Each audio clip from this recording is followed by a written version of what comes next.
Hello everybody, welcome back to the Talking Wolves podcast. We're back today for a brand new episode. Football is almost back at Molineux. Perhaps not the way we would have hoped, but we will be seeing Premier League football back on our screens very, very soon. My name is Dave. Alongside me today is Matt Cooper. Matt, how are you doing, man? I'm very happy to be back, mate. It's good to hear your voice again. I feel like it's been too long. Let's never take so long ever again, please. I know. I mean, the last podcast, it didn't actually seem that long ago, but it's been over a month, like a month and a half, which is crazy. So yeah, I was just saying to you before, and I forgot who even plays for us. Like, just football just hasn't been relevant. But it's good to have some kind of normality back in the life for sure. Yeah, and of course we're going to be talking about fixtures today, transfer rumours. We've got a lot of questions from you guys as well. If you don't follow us on the socials, then what you're doing is at Talking Wolves everywhere: YouTube, Facebook, Twitter, and Instagram. And of course, before we kick off today's podcast, big shout out to our podcast sponsors, the Pitch Football app, fantastic football app to go and check out. Of course, when football is back, it's a great way to talk to other fans. Really, have your say on football, and you can give your predicted Wolves team as well. We'll be pushing that a lot more on our socials as well, so be sure to go and check that out. But Matt, I mean, we were going to do a podcast maybe a couple of weeks ago, I think, when it was announced football is back.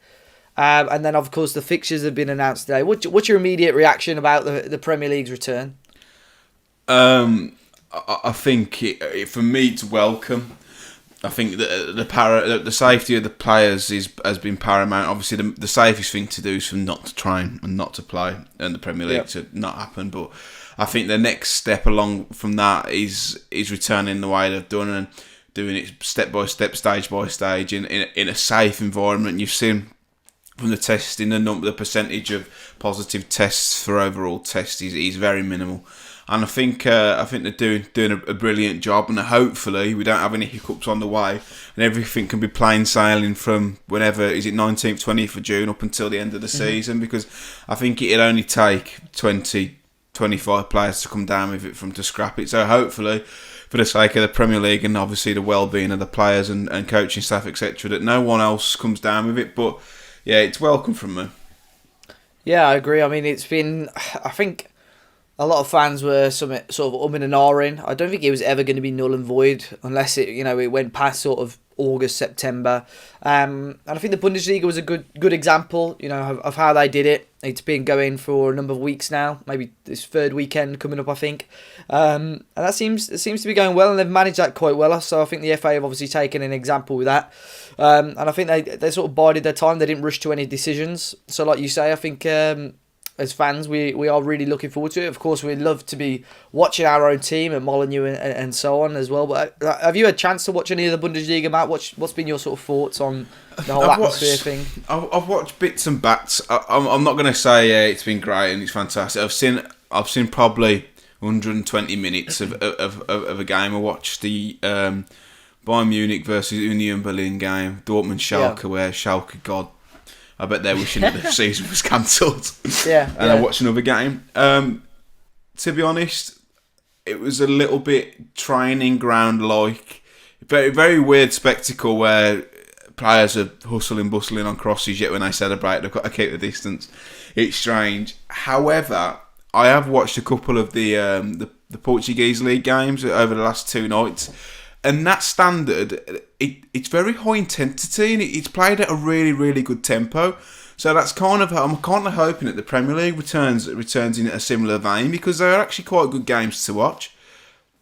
Yeah, I think both divisions, I think you can almost see that the players haven't really they've had a big gap though, because some of the mistakes and some of the lack of sharpness, I think, of some players like Schalke were doing actually okay. Obviously, we don't want to change this from a Talking Wolves podcast to just a generic football podcast, but I think Schalke are actually doing okay in the league. And this big break has obviously sort of stunted that momentum and progression almost, and they're in disarray at the moment. And I think that this could be crucial for Wolves. We know how well organised Wolves are and have been in the past. We'll talk a bit more maybe about the substitute rule coming in. Wolves have only used 20 players throughout the league this season, and we've done very well Thursday, Sunday. And I think Wolves were probably we were, I believe, one of the first teams back in training properly. And I think that could be a massive boost for Wolves. I think it could go one of two ways, but I genuinely think it could be a big boost for Wolves. And teams like Watford, of course, with the whole Troy Deeney saga, which we won't really get into much, their training has been all over the place.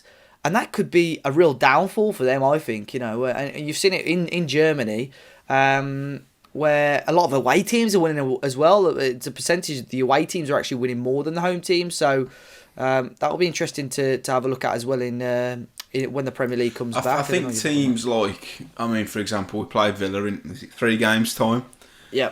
A lot of the time that Villa have played this season at home and got a result, Gabby Agbonlahor said it himself. It's not Villa. It's not the team who've won that. It's the crowd, and there's no denying that Villa Park is the fans get behind them, and as they should do in a relegation dogfight. So just take that away from teams who rely on their home advantage in terms of atmosphere.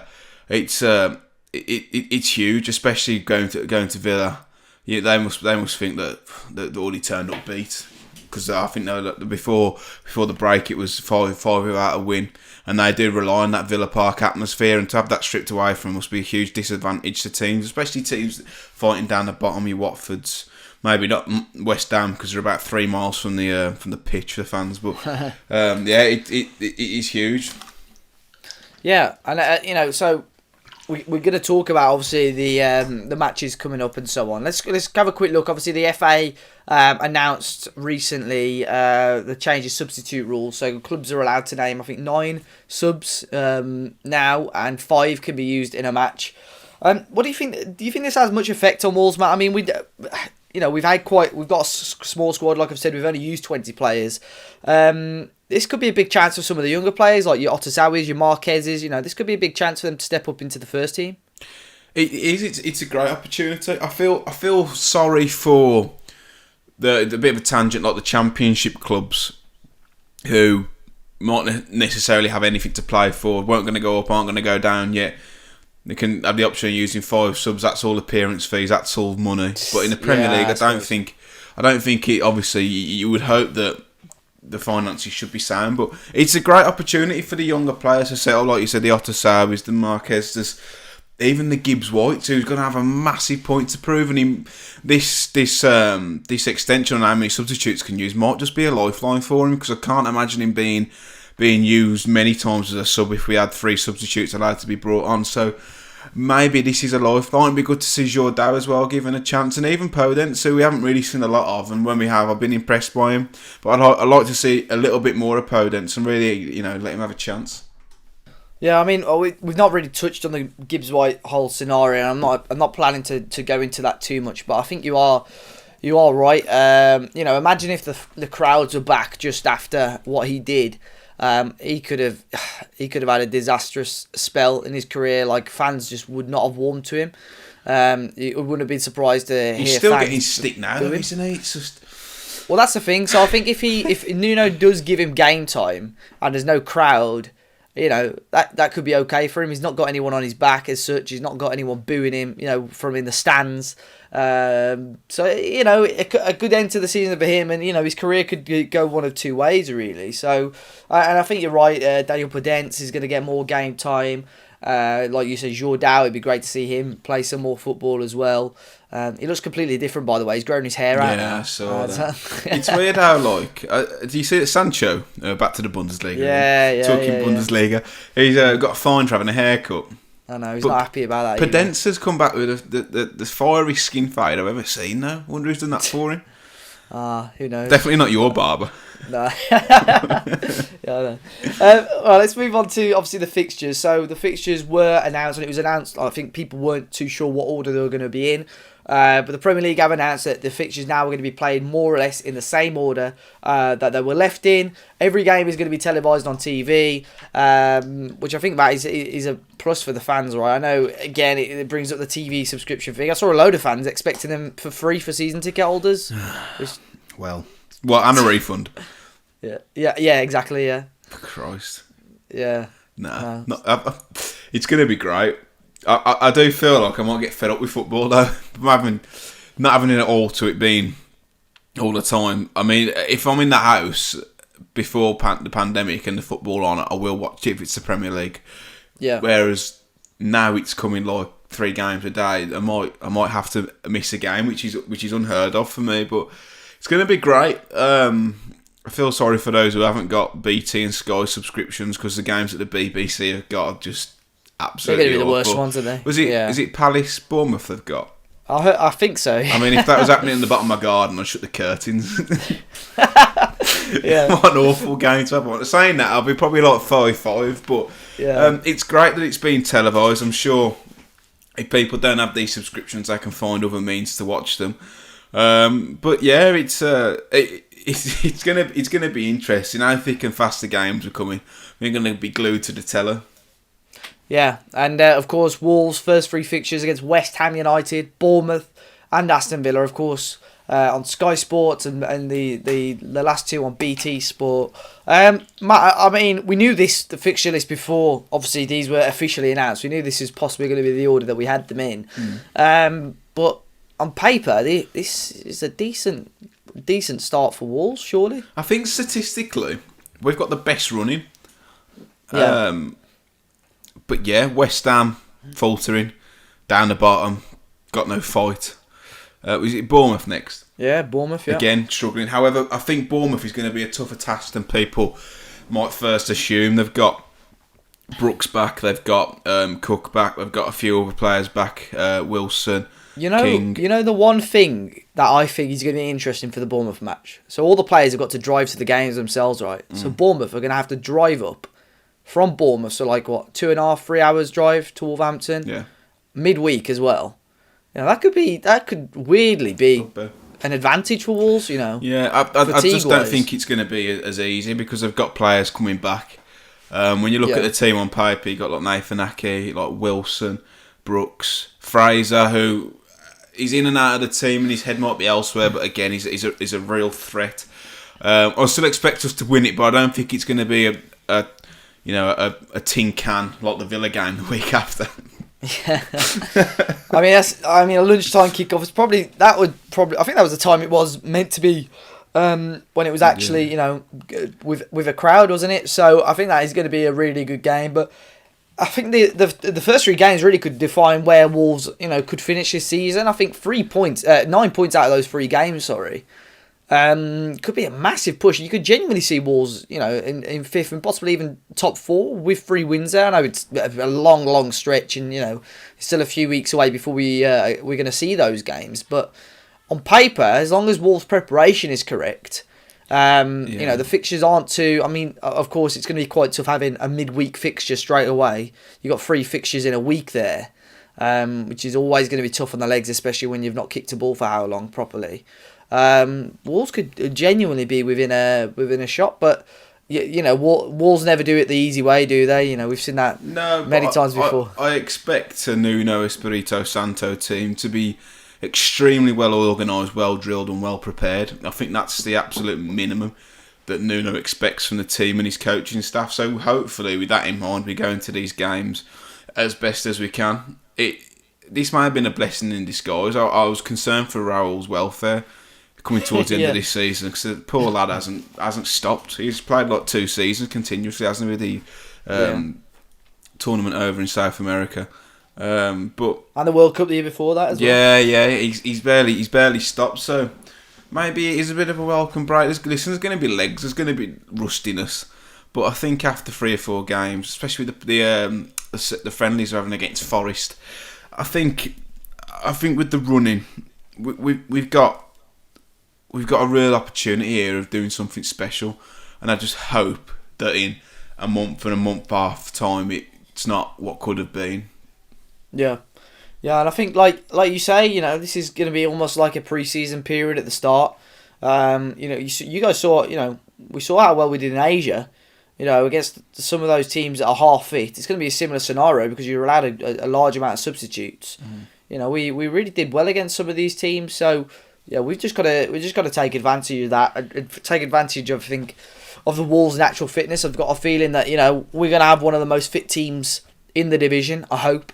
But yeah, I'm looking forward to it, and I'm really thinking, a good start here for Wolves could seek, a brilliant end to the season. I do see a lot of tabloids and a lot of media say Wolves, could push for the top four, which I still laugh at to this day. I still can't believe that we're even in a discussion for Champions League. But in reality, we're not actually too far away of it. I think it's a fair assumption as well that once you strip back the fans, empty stadium, etc., it may just depend on who is the better footballing team or who's better technically. Yeah. And with the players we've got in our squad, there's only probably three, maybe four clubs ahead of us. So does that put us top 5, top 4? Maybe. I hope so. I really do hope so. Because if it just comes down to technical ability, there's at least 15, 14 clubs that we're better than. Well, if you look at the losses, isn't it like only Liverpool, I think, that have lost more games than us this season still? Yeah, we're very hard to beat. We just sometimes don't put teams to bed. Sword. Yeah, correct. Yeah. But I mean, you could look at the opposite side of that. I know Arsenal, they're game in hands against Man City. We are in a great position in the league, but there's a couple of teams behind us that aren't actually too far behind us. So a couple of slip-ups, and we could slide down the table. Yeah. I was looking earlier at the relegation battle, and I was like, anyone up until like 11th, 12th could get pulled into this. It's ridiculous. It's strange how it's probably the tightest it's been for years, yet Liverpool are the runaway leaders from far and beyond. It's a complete contrast. I know, yeah. So I'm really looking forward to that, guys. Of course, you can let us know your thoughts on how you think the season's going to go. We're going to be obviously putting a lot of content out ahead of that game, whether that be on Twitter, Facebook, Instagram, and of course the match. New website, talkwalls.co.uk. Oh yeah, of course. Talkwalls.co.uk. I mean, we may as well talk about that quickly now, Matt. Obviously, you helped get that set up. I mean, you may as well talk about it. What's going to be on the website and what features people can look out for? Sight and simple. A simple, budget, bespoke website solution for small businesses. We're kind enough to build the Talking Wolves website. It's all new design website. A lot more user friendly. Dedicated blog section. Where we're going to have guest writers and journalists who are going to come and give us their thoughts. We've also got a section that's dedicated purely to Wolves rumours. So we collate all the rumours together and put them into a handy blog for you. But again, of course, keep yourself updated on the Twitter and social media, which is at Talking Wolves. But yeah, head on over to talkwalls.co.uk and let us know what you think. Of course, sign up to the newsletter, etc. So yeah, hope to see you on there commenting. Yeah, definitely. I think it's going to be. It's going to take Talking Wolves in a slightly different direction as well, guys, which we've been looking forward to. So definitely, if you're a keen reader of blogs and stuff like that, as well as a listener of podcasts, then that's definitely a place to keep your eyes out on. And I mean, moves us swiftly on, really, Matt. Two rumours. It has been already quite a busy couple of weeks in terms of rumours for Wolves. There's been plenty of players coming in and out, reportedly. Plenty of fans saying we're talking bollocks again, as per usual. It's been quite bad, I think, the past couple of weeks. I don't think people understand what's going on. I mean, we could talk quickly about, of course, firstly, the retained list. So Wolves announced that quite early, didn't they? Players that were coming, like staying and going. Firstly, Brighton Bakari, it was announced he was being released. I mean, we could talk about that quite quickly. I've heard something about Bright. Go on. That he might be going to AEK. Yeah, Besiktas and Athens want him. Yeah. I saw today. So a journalist from Athens messaged me earlier. He's like, "We've heard it could be happening. Is it true?" I don't know. Ask him, not me. Yeah, I think he was pretty strongly linked with Coventry as well. Obviously, with the ties that he had there before. But I think he probably needs to move outside of England, right? I just don't think he obviously didn't enjoy it here too much. I don't think wherever he went. But such a talented young lad as well. Yeah, I thought if he got his head right, he could have been a real talent. Maybe not for us, but for someone else. But it's a shame. But these kind of players come and go, don't they? Happens quite a lot. You have that a lot. I mean, you've seen. Trying to think of other players with that sort of issue. I remember back a number of years ago, Connor Hunt as well, who Wolves signed from Chelsea, and he had such a big career ahead of him, and unfortunately, that sort of side of things, sort of got the better of him as well. But in terms of other contracts, Jordan Graham has left the club. Phila Fosuai as well. Never made an appearance. I don't think some people may not even know who he is. But in terms of players that were kept, Matt, John Ruddy signed a new contract. This split decisions really, bit 50-50. I know we've given Ruddy a fair bit of stick over the last sort of 12-18 months, but no, I have. You haven't. But what are your thoughts on this one? It's one I'm pretty indifferent on it. If they got rid of him, fair enough. Thanks to the service you keeping them, good backup keeper to have.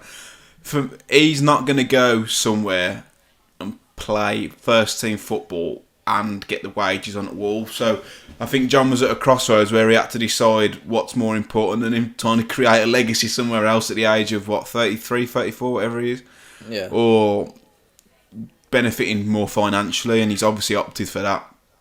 And you can't blame him. It's a short career being a footballer. So yeah, he's a good backup option too. I don't think there's many keepers in the Premier League who are backups who could be called upon like John Ruddy. So yeah, again, I'm indifferent, but he's been a good servant to the club, and yeah, happy to see him stay, and well, yeah. Yeah, I think I'm on the same boat as you. Really, I wouldn't have been too bothered either way. But I've said it was probably in hindsight a good decision from Wolves. Like you say, a very good backup goalkeeper, English, which adds to that homegrown ruling. Obviously a good character to have. You've got a mean pat on the back as well. And of course, Wolves would have lost their Taskmaster host as well, which would have been disastrous. So, I did have sort of like a little debate with someone about this who was just couldn't believe that we signed him on a new contract and we should have been signing better players, and Will Norris should be a backup. But Will Norris can't get a kick at Ipswich. What makes you think he's going to get a kick at Wolves? Exactly. So, yeah, I think it's not a bad option. I believe, obviously, he had like an extension which was triggered by Wolves, but they only triggered that once they were sure he wanted to stay. So, obviously, like you say, he shows that in his career, because, of course, he was linked with Besiktas as well last month or the month before, which would have been an extremely weird move, and we were linked to Loris Karius. But it's safe for him, isn't it? He knows he's going to continue on the same wage. His family are here. You don't know what the transfer market's going to look like when the pandemic starts to ease. He might not get a move. He might reduce 50 or 75% on his salary. It's safe for him. He might not get to play as many games, but I'm sure it's a bit more safety for him and his family, certainly financially anyway. So I can't blame him. Cannot blame him whatsoever. Moving on to transfers coming in. Main one this window so far, or this sort of gap in the season, has been João Palhinha, who's currently on loan at Braga, plays for Sporting. That's his team, obviously on loan at Braga. Wolves have apparently were close to agreeing a €15 million deal for him. He played against Wolves at Molineux in the Europa League. As far as I've been told, he played pretty well there. I honestly cannot remember him too much. More of a defensive-minded midfielder. Is this someone that Wolves need, Matt, do you think? I think we certainly need a bit of steel and a bit of legs, for the want of a better phrase, in midfield. I think Moutinho and Neves do an unbelievable job, but defensively can be a little bit lacking in terms of breaking the play up and screening the defence. But he said he played against Wolves at Molineux and he was good. He recycled the ball well. He was physical. So yeah, I would like to see someone with a bit more pace and a bit more directness brought in, rather than someone who's a little bit safe and will recycle the ball and keep the ball. I'd like to see someone with a little bit more directness. I know we've seen us been linked with players like William Carvalho at Betis. Yeah. Again, it's good to be linked with these kind of players, but for the money they want, it's a bit ridiculous. I know Porto need to sell. Maybe have a look at Danilo Pereira there. Because he's the type of player that I would like there. I think he's the player that people think Carvalho is. But at 12 or 15 million euros, I don't think you can really complain. We know we signed Dunk for that kind of amount, and he's probably worth 35, 40 now to Wolves. So again, even if he doesn't set the world alight, it's probably an investment where they can sell him on for a little bit more. So yeah, that's fine with me. But we do need that squad depth. So yeah. Yeah, well, that's another one there. Donker's still been heavily linked with a move away to Lazio. I think Lazio are adamant they're going to be able to get him for sort of 25 million euros. They still think that Wolves owe them a favour after signing Neto and Jordao. So How? yeah, I know. Well, They didn't kind of free, did they? Yeah. So, do you think? What do you think about Dendoncker? You know, is he vital to Wolves? Can Wolves afford to sell him? What sort of value would you sort of value him at? It's for me. It's like, and this might sound naive and think that I'm like inept when it comes to football tactics, but I'm not really sure what he does. He's good. He's a good player. He's good in midfield. He's good in defence, but I don't know. I think his versatility might be his downfall, where he can't hold down the CDM role. He can't hold down a midfield three. He can't hold down a centre half position. He's great to have in the squad. Like I said, the variety of positions that he plays is great, and it's good to have that versatility. Same with Saiss. But if you could sell him for 30, tops 35 million, you could bring in someone better. But saying that, Kevin Farwell said he's the one he's proud of the most in bringing in. Oh really? Okay. Yeah, he said on the Athletic podcast with Spears and Oatley, he said he's the one that he's most proud of bringing in because he's done really well. He's a really good lad. He's a consummate professional. So I don't know. Maybe those kind of things might sway them to keep him. But I think we can always improve. And I think if you don't want to improve, then it's going to stand still or even worse, go backwards. So if a bid came in for 30, 35 million, then yeah, it'd go for me, but whether it comes in or not, Italian clubs don't have any money, so it ain't going to happen. I agree with that. As well. I mean, that will bring us on shortly to another topic, but yeah, I mean, I think Fiorentina are looking to get rid of Catrone as well already. That would mean they have to trigger the clause with Wolves before they can move him on.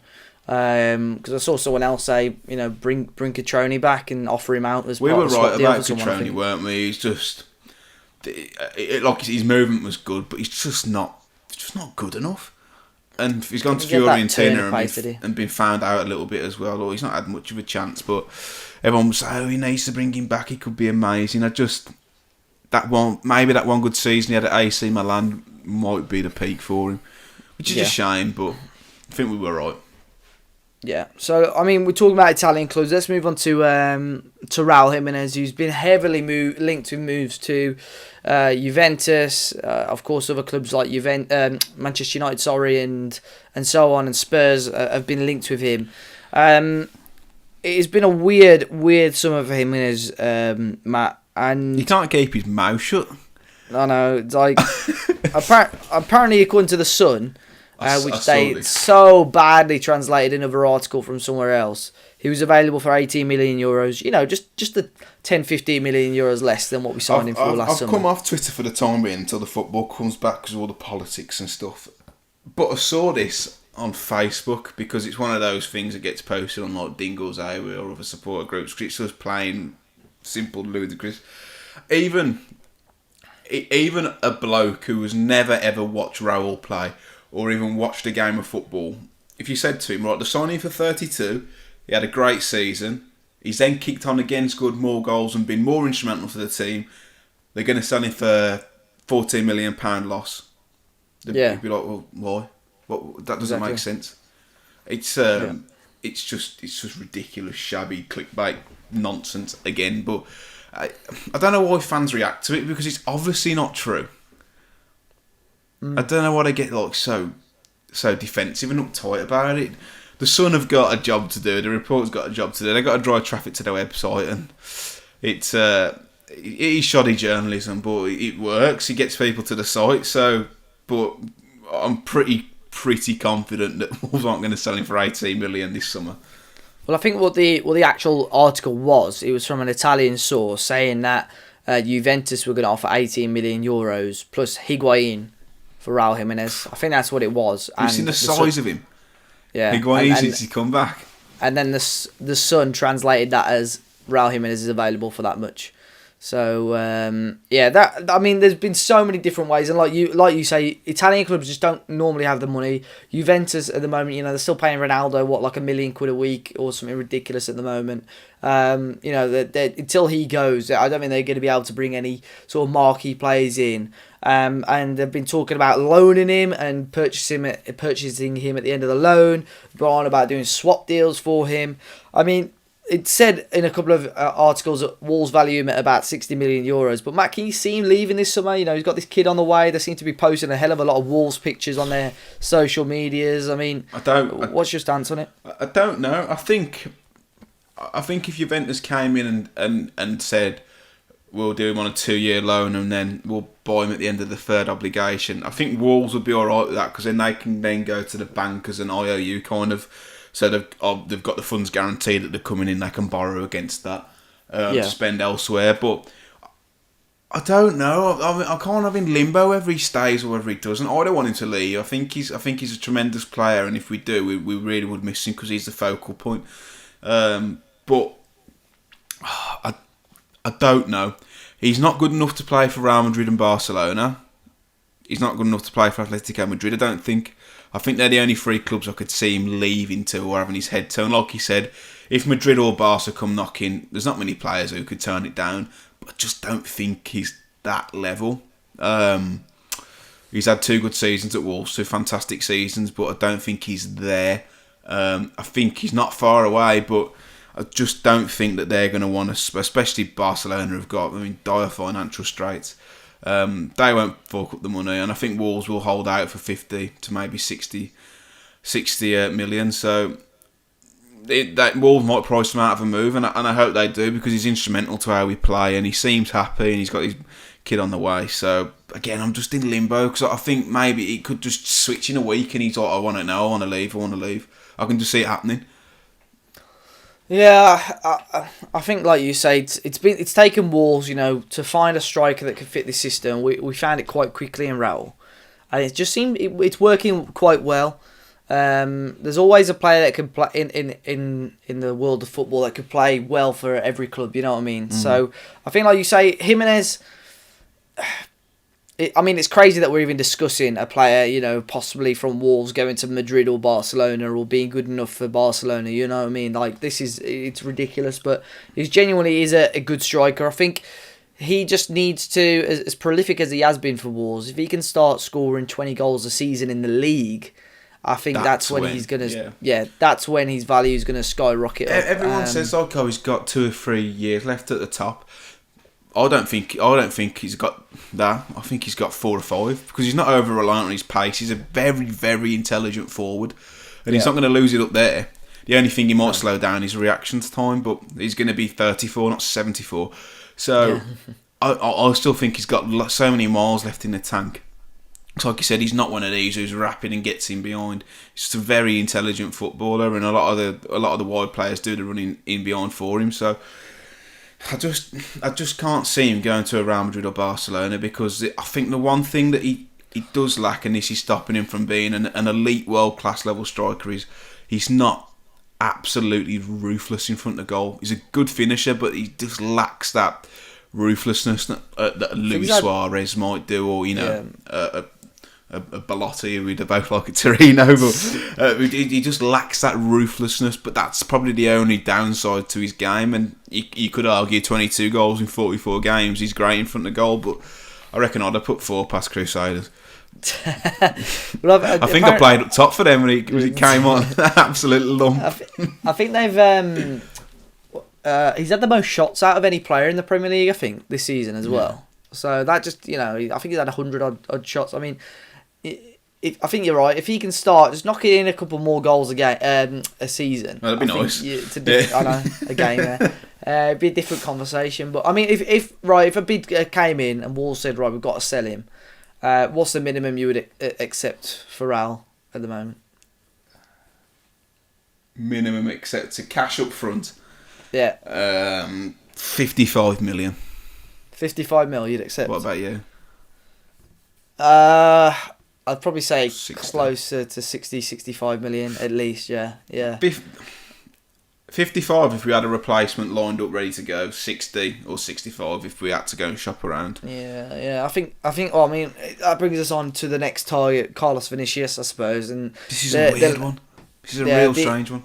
The value on him, they're saying, is about 60 million euros. He's got a 100 million euro release clause, apparently. Oh, yeah. But Benfica, like you say, Porto, Sporting, they all need the money, especially with what's going on at the moment. They just ran financially so badly. Well, the president of Benfica said that with Vinicius and Diaz, if it wasn't for the pandemic, I'd have £200 million players there. Well, you've just gone and shot yourself in the foot a bit, haven't you? Because obviously you're not going to make that £100 million now or €100 million. I don't get where. I don't think Wolves would have bid €60 million. I don't believe that for 1 second. I think it's just fabricated stuff from the president. Because you know what these club presidents are like in Portugal. It's just they speak. They're so like proper shit houses, isn't they? They're just so outspoken and just don't act professionally as you would do with. You won't see Kevin Felwell or Jeff Shee coming out saying we bid 70 million for Pulisic. So he just or someone like that. You just wouldn't, would you? Or we've had this bid. It's just I can't see us spending 60 million on a player who's gonna maybe sit on the bench. Bit of a one season wonder at the moment as well, hasn't he? Like he's not actually been that prolific at Monaco or Napoli. So yeah, I think the club obviously like him though. If they tried to sign him last summer but couldn't get a work permit. Yeah, of course. But to go from 18 million to what they agreed the fee on to 60 million in the space of a season where he's got 14 goals. Was it 14 goals? 15 in the league. 15 goals in 22 games, which 14 came as starts, which is prolific. It's great. But again, he's 25. He's not in like a 21-year-old. It's, I don't know. With someone who, if you're signing a striker for 60 million, as you would with Raul, you'd expect him to come and hit the ground running and be prolific. But it's just a strange one. I think it could be invested better elsewhere. Another striker, but doesn't cost 60 million.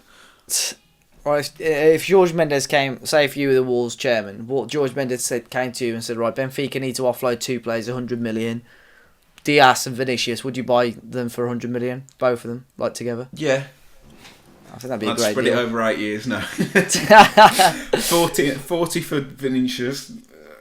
60 for Diaz. 60 for I mean, Diaz. that's probably He's about quality. right. Maybe even a little bit more for him. Probably one of the best, not young, but best centre halves in the world. And I think he's the kind of player that you look at and think he would take us to the next level. He would take us to Champions League football. Vinicius, perhaps not. But if it's part of the deal, then it's a bit of a sweetener. But I think City want Diaz, but the £100 million price tag is a little bit too much. They're a bit in the limbo as well with what's going on behind the scenes there as well. I think that's probably all at the moment for sort of solid transfer rumours, of course. How about Higuain? Would you take him? If he wanted lower money, right? Because I know he'd want ludicrous Just a greedy wages. bastard, isn't he? Yeah, if he would want lower money and he was fairly happy, I'd have him as on the bench. But the mad thing is with that, right, was when we put it on Talking Wolves, I think I probably saw 1 out of about 100, 150 people that say they want him. Again, I've said this like 3 times. Imagine 2 years ago, turning down. Wolves being offered Higuain and everyone saying, "His goal-scoring record is unbelievable." That's what I mean. If I was Wolves and Crystal Palace signed Higuain and the game was 1-1 and with 25 minutes to go they brought him on, I'd think, "Oh shit, he's gonna score here," because he's just a finisher and just knows where the net is. If it financially made sense, say if they brought him in for 10 million or on loan and they didn't want ridiculous wages, then I would obviously take quality there, isn't there? Yeah, mate, he's undoubted quality, but so whether he's hungry enough, he's definitely hungry enough. The thing is, right, that the way I know you said earlier about Jimenez, he's not like the quickest of plays, but the way he does counter, he's like he's obviously quicker than Higuain, right? So like the way we get the ball and just move the ball quickly, and like I just don't think Higuain would able to be counter attacking like we are. He wouldn't, but he's a kind of player you bring on when you're chasing the game yourself and you're having more touches in and around the box, because I think his movement in and around the penalty area is probably better than Raul's. He's a kind of poacher who's in the right place at the right time, whereas I think Raul's more of an out and out number 9 centre forward. I don't know. It's just I've not seen enough of Higuain play at all the last year or so. So I'm just going off previous versions of Higuain. We're at Chelsea where he didn't even play that badly, but we'll see. I can't see it happening because his finances are going to be ridiculous. He's going to want 200, 150 grand a week, and it's just not going to happen. Yeah, it's not worth it for Wolves. Right, we're going to move on to some questions. We've had questions in off Twitter and Instagram as well, so big thanks to everyone that sent those in. The first one being off Jacob Messam. He said, do you think restarting the Premier League so soon with less time than ideal to train beforehand will have any sort of major effect on the end results? No, because I think we're all in the same boat, really. Not you might have a team who puts together 4 wins. You might get a team who's dragged in, but in terms of the bigger picture, I don't think City are going to win the league, if that's what he means. Yeah. Injury-wise or fitness-wise, possibly you'd see, probably see a higher proportion of injuries come in. But I think that's probably why they've introduced this sort of 5 substitute rule, just to allow players. It's going to be more muscle injuries and stuff, pulls and strains and stuff like that, which is part of the course, isn't it?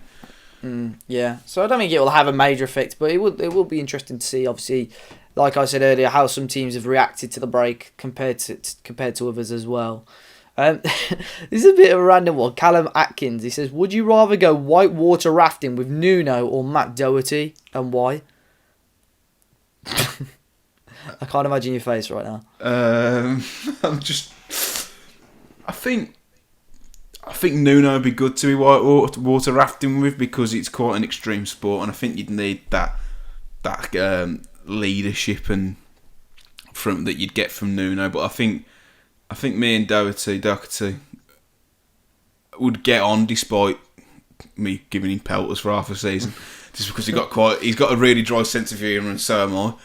But I don't know. I don't really fancy whitewater rafting with anyone, if we're quite honest. It's a bit of a random one, isn't it? Good question, though. Yeah. I like those questions. We got some more here. Where am I? Barrett, he says, do you believe that Jimenez is a top tier striker, and would he fit in a team like Juventus? I mean, we've spoken about it before. You said maybe not Madrid or Barca, but what about Juve? They've got so many players in forward areas. He's not going to get in front of Ronaldo. Obviously, yeah. He's probably going to be a second option. There's even Dybala there. He plays for any other team in Italy and starts, and he's a star, but maybe not Juventus. I still see the Milan clubs as bigger than Juventus anyway, but in recent years they've been pretty poor. But he's not elite world class level, but he's not far. Yeah. Okay. Josh on Twitter, he says, when do you see us getting Champions League football? In about a month and a half when we win Europa League. I think we'll win the Europa League. I really do. Yeah, we haven't spoke about that much, have we, today? I mean, they've not confirmed anything yet, but it seems likely that they're going to be doing that throughout August as well. There's no way that UEFA are going to move Euro 2020 to 2021 to so the domestic seasons can be completed. If they're not going to lose out on 3 competitions, are they? They're going to want to get it done. They're going to lose too much money, so might as well engrave our name on it now, because we're going to win it. I'm telling you, it's happening. I hope so. Andy Hipkins, team in formation versus West Ham. I don't even, like I said, I can't remember who plays for us. Patricio, Sace Cody Bolly, Doc, Johnny, Neves, Martinho, Adama, Jota, Raul. I'd go with. Oh, you got to play Raul. You got to play Adama. Yeah, I think I saw a couple of people saying a 5-3-2, but I think you got to play Adama. Imagine him against maybe a West Ham player. They're not going to have faced pace like that in training, are they? So God, it's just. I mean, I've stopped betting, but. Get the house on whoever it's normally Cresswell, isn't it, or Masuaka? Yeah. Just get the house on him being booked. Yeah.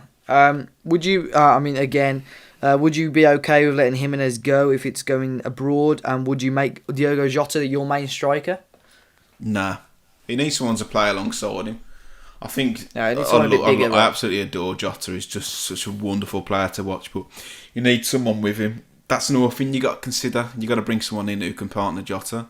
And I don't think that's going to be easy. And Raul and Adama link up really well too. Most combines for goals. So again, it's all things that Wolves will be thinking about. But I'm not asked whether he goes abroad or not. As long as the money's right, couldn't care where he plays. Because once he goes, I couldn't care less about him. And then final question from Bleed Walls: what is your final prediction for the rest of the season? Like, what position do you think Wolves will finish in? 5th place. 5th place. You've heard it here first, Matt Cooper. What about you? Um, Don't blame it all on me, mate. Don't shift it on. Sixth. Yeah, Bloody 6th place, I think. Doom and gloom, Dave has a party. Mate, you know I'm normally the positive one, so I'm just being, Mate, I'm a happy clapper these days. As always, guys, let us know your thoughts then in the comment section, or if you're listening on iTunes, Spotify, or what have you, you can always tweet us with your thoughts on the podcast. Of course, go and check out Pitch Football, the app, as well. We'll be sure to leave links for that in the descriptions as well. Available on the App Store or the Play Store.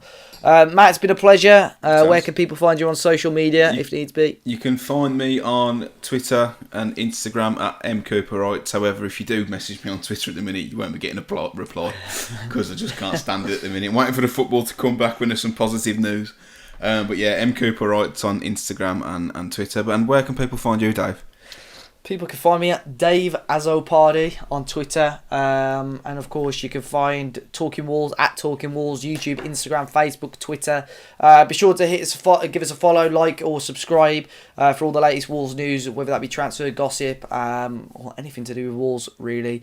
It's been a pleasure, Matt. And of course, guys, we'll be back when the football kicks off again. And maybe we'll do a podcast, a couple of games, or maybe after the Villa game as well. So yeah, guys, thanks a lot for listening. And until next time, we'll see you all very soon.